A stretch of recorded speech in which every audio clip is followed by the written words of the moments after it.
In hoofstuk 3 kry ons die derde eienskap, die derde kenmerk van 'n volwasse gelowige. En dit is, 'n volwasse gelowige word gekenmerk dat hy 'n liefde het vir die woord van God. In Psalm 119 vers 114 lees ons, U woord is baie suiwer, ek het dit lief. 'n Geestelike volwasse persoon het 'n begeerte om die Vader beter te leer ken. Hy het 'n begeerte om Jesus beter te leer ken en hy het 'n begeerte om die Heilige Gees beter te leer ken. Hoe leer ons die Vader beter ken? Hoe leer ons die Seun beter ken? En hoe leer ons die Heilige Gees beter ken? Wel, deur die woord. Alles wat ek en jy weet van God, alles wat ek en jy weet van die Vader se hart en karakter, alles wat ek en jy weet van wat Jesus Christus vir ons kom doen het, en die werking van die Heilige Gees, het ons waar geleer in ons Bybel, in die woord van die Here, en daarom moet ek en jy 'n liefde ontwikkel vir God se woord.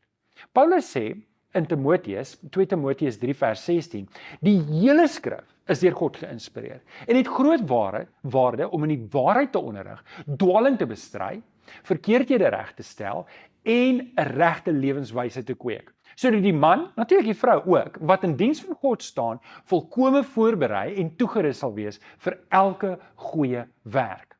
Kom ons staan net 'n oomblik stil. Vers 16 sê, die woord van God, die hele woord van God is geïnspireer. Dit beteken al 66 boeke van die Bybel, die Ou en die Nuwe Testament, wat ons vandag het, is God se woord. Dis geïnspireer. Die Griekse woord vir inspireer is letterlik om in te blaas. So, amper soos wat jy 'n ballon opblaas, sê die vers, God het sy woord opgeblaas. Al wat daar binne is syne en is deur hom geïnspireer. En dan sê Paulus, dit het groot waarde om wat te doen? Wel, eerstens om in die waarheid te onderrig. Tweedens om dwaling te bestry. Derdens om verkeerdhede reg te stel. En vierdens om 'n regte leefstyl te kweek. So, ek kan sien hoe dit groot waarde in my lewe. En dan sê hy verder, dis nie waar hy stop, hy sê sodat, en daar's 'n uitkoms van wanneer ek die woord in my lewe toelaat, sodat die man en die vrou wat in diens van God staan, volkome voorberei en volkome toegerus sal wees vir elke en enige goeie werk. Wat moet ek dan met die woord maak? Hoe kry ek die voordele van die woord in my lewe? Wel, eerstens, ek moet 'n besluit neem om dit daagliks in te neem. Ek moet daagliks die woord van die Here inneem. Ek moet 'n goeie dieet in die woord van die Here hê.